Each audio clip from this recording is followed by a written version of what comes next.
The twin suns of Kither Prime burned orange against the purple sky as Captain Elena Vasquez led her team through the narrow mountain pass. Behind her walked 6 of the bravest soldiers Earth had ever produced. They had traveled across 3 star systems to reach this planet. Their mission was simple but impossible.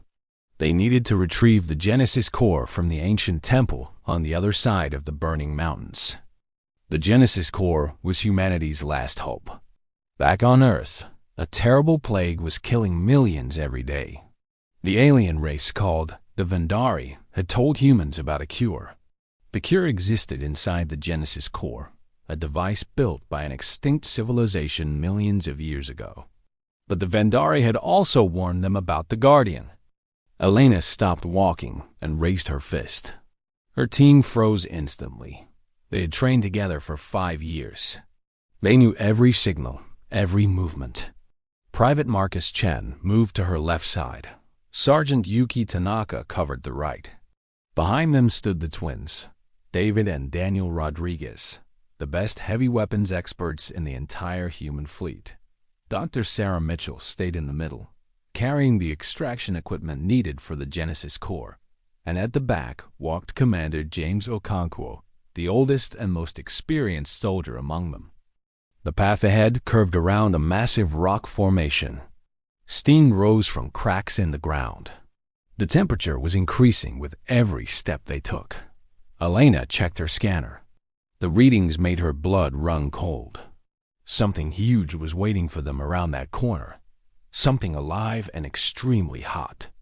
"I'm reading multiple heat signatures," Elena whispered into her communicator. "But they're all connected somehow. Like one creature with many parts." Commander Okonkwo moved forward and looked at the scanner. His face became serious. The legends were true then. The Vendari weren't exaggerating. "What legends?" Private Chun asked nervously. "The Ketharan Hydra," Okonkwo replied. "A beast created by the same ancient civilization that built the temple. They designed it to guard the only path through these mountains. It has 5 heads, each one capable of breathing fire hot enough to melt starship armor. And if you cut off one head, 2 more grow back in its place." The team exchanged worried glances. They had brought weapons designed to fight alien soldiers and robots. They had not prepared to battle a mythological monster. Dr. Mitchell stepped forward. "We don't have a choice. If we turn back now, billions of people on Earth will die. My daughter is sick with the plague. My husband already died from it. I didn't travel across the galaxy to give up when things got difficult." Elena nodded slowly. She understood exactly what Sarah meant. Every person on this team had lost someone to the plague. That shared pain had united them more than any training program could. "We need a plan," Elena said. "We can't just walk around that corner and hope for the best." Yuki Tanaka pulled out her tactical computer. "The pass is only 30 meters wide at the narrowest point. The Hydra is blocking the entire width according to our scans. There's no way to sneak past it. What about going over the mountains instead?" Daniel Rodriguez suggested. His brother shook his head. "We checked that option before landing. The peaks are too high. The oxygen levels up there would kill us in minutes, even with our suits. And going around would take weeks," Marcus Chun added. "The plague victims on Earth don't have weeks." Elena looked at her team. These were the finest humans she had ever known. Each one had volunteered for this mission, knowing they might not survive. Each one had families waiting back home, praying for their safe return. But none of them had joined the military for safety. They had joined to protect others, to make sacrifices so innocent people could live. "Then we fight," Elena declared. "We face this creature head-on, like humans have always faced their challenges. Our ancestors fought lions with wooden spears. They crossed oceans in tiny boats. They went to the moon with computers weaker than our watches. And they did all of this because they refused to accept limits." Commander Okonkwo smiled proudly. "Well spoken, Captain. But we still need actual tactics." Elena began drawing in the sand with her boot. "The Hydra has 5 heads, Each head can breathe fire. If we destroy one head, two replace it. So our goal isn't to destroy heads. Our goal is to destroy the body, the central mass, Yuki said, understanding immediately. If we can damage the main body enough, the heads become irrelevant. Exactly. David and Daniel, you'll use the plasma cannons to keep the heads busy. Force them to focus on dodging and defending. Don't try to cut them off. Just keep them distracted.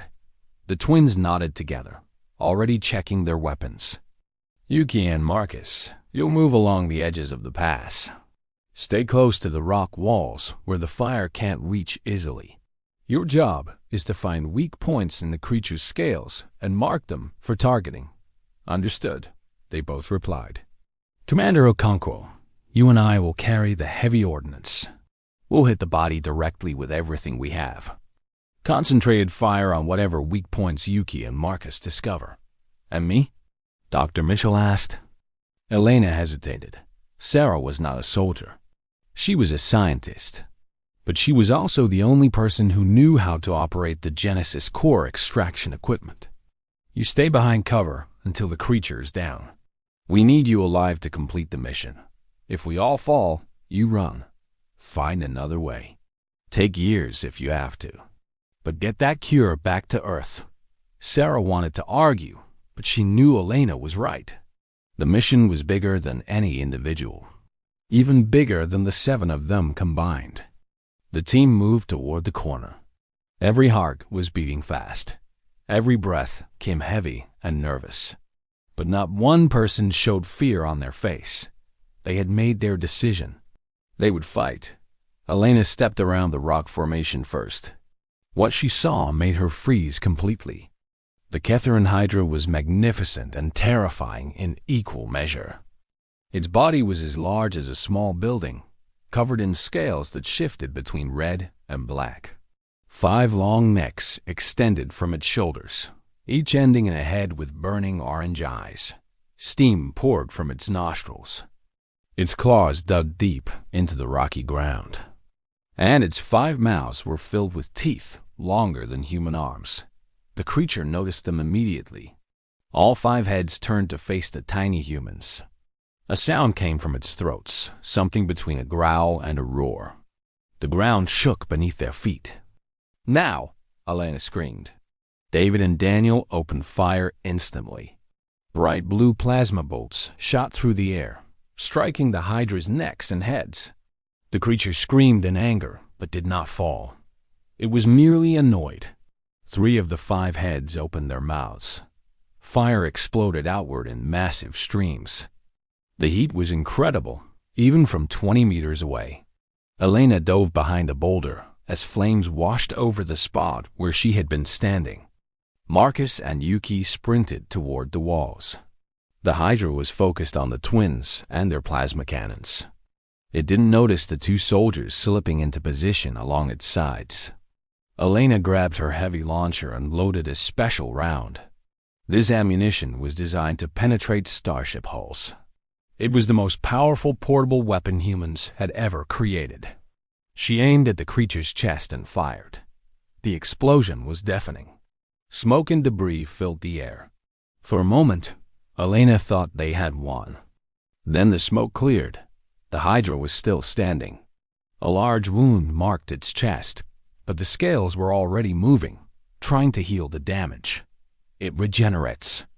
Commander Okonkwo shouted. Its body heals just like its heads. 2 more fire streams shot toward their position. Elena rolled left while Okonkwo dove right. The boulder they had been hiding behind melted into liquid rock. I found a weak spot. Yuki's voice crackled through the communicator. Under the left front leg. The scales don't cover it completely. Elena loaded another round. Daniel, cover me. I'm moving closer. Are you insane? Daniel yelled back. Probably. Elena ran forward anyway. The Hydra saw her coming. One head snapped down, trying to bite her in half. Elena slid under the attack, feeling the wind from those massive jaws passing inches above her head. She kept moving, getting closer to the creature's body. Plasma fire hit the heads, keeping them occupied.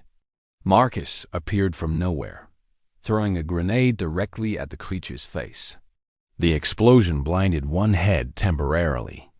Elena reached the spot Yuki had described. She could see the gap in the scales. Pink flesh showed through the armor. She pressed her launcher against the opening and fired directly into the creature's body. This time, the Hydra screamed differently. This was not anger. This was pain. Real pain. Black blood sprayed from the wound. The creature stumbled, losing its balance for the first time. One of its heads fell limp, suddenly lacking energy. "Again!" Commander Okonkwo roared. He was right beside Elena now, his own launcher aimed at another gap Marcus had found. He fired. More screaming, more black blood. 2 more heads dropped. The remaining heads became desperate. Fire sprayed wildly in all directions. David was hit on his shoulder, his armor melting. Daniel dragged his brother to safety while still firing with one hand. Yuki appeared at Elena's side, holding a plasma cutter. Without hesitation, she climbed onto the creature's leg and began cutting through scales, exposing more weak points. This was humanity. This was why the universe had learned to respect and fear these strange creatures from a small blue planet. When faced with impossible odds, they didn't surrender. They adapted. They worked together. They sacrificed for each other. Elena loaded her last round. The Hydra was weakening, but still alive, still dangerous. 3 heads remained active, and they were focusing everything on the soldiers now. Commander Okonkwo pushed Elena aside just as fire erupted from above. The flames consumed him completely. His screaming lasted only seconds. "James!" Elena cried out. But there was no time to mourn. The mission continued. The plague victims continued. Earth continued. Elena ran underneath the creature's wounded body. She found the largest gap in its armor yet. She could see the heart beating inside, glowing with strange alien fire. "This is for Earth," she whispered. "This is for everyone we've lost." She fired. The Hydra's heart exploded. The creature fell, all 5 heads going dark at once. The massive body crashed to the ground, raising clouds of dust that blocked out the twin suns. When the dust settled, the path was clear. Elena stood among her injured team.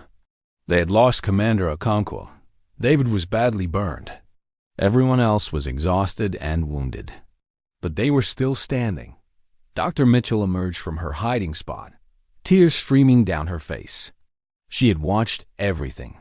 She had seen what humans were capable of when protecting those they loved. "Let's finish this," Elena said, her voice tired but determined. "Let's get that cure." The team moved forward together, stepping over the fallen Hydra.